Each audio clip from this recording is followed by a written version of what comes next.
We can quickly create a numeric counting sequence using the range function with the stop attribute.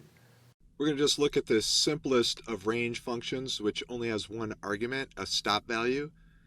And a range really is something that creates a sequence starting at 0 by default. If you only have one value, that will be the stop value. Let's just run that. You can see it creates a range. It says from 0 is a start value, we'll see, and that the stop value is 10. So it's going to go from 0 to 9. And the way we can see that is if we cast it as a list. This is the way we're going to use a range most typically, is creating a list from it or just using it in an iteration like we do below. So in this case, we're just going to do a for in, and we can think of that range, even when it's not cast as a list, it is going to create this same sequence that we can iterate through. So let's go ahead and look at that. And we see that we get each item print through the list. So it really worked the same as if we just had a list in that range position, because we get the same output there regardless of which way we do that.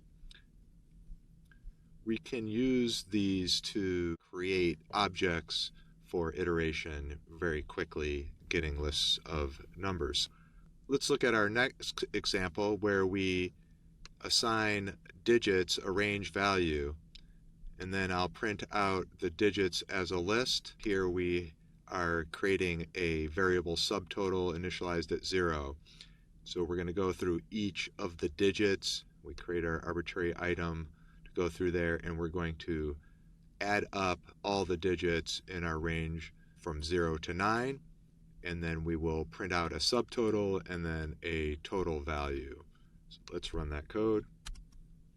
We see our list cast, that's our range cast as a list, and then the subtotal 0, 1, adding 2 is 3, adding 3 more is 6, till we get 45.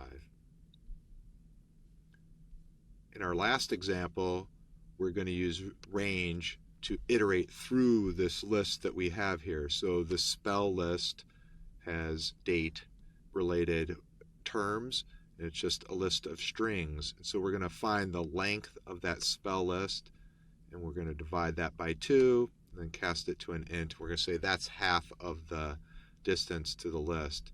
So we're just going to do a range starting at 0 and then stopping at the halfway point. Run that code. We see the halfway point is 3, so it's going to go and create a range with a stop value of 3. So 0, 1, 2. So we get index 0, 1, and 2 through our halfway list. We can use the range function with a single argument, and that will give us a stop value that is useful creating numeric sequences and used in iteration.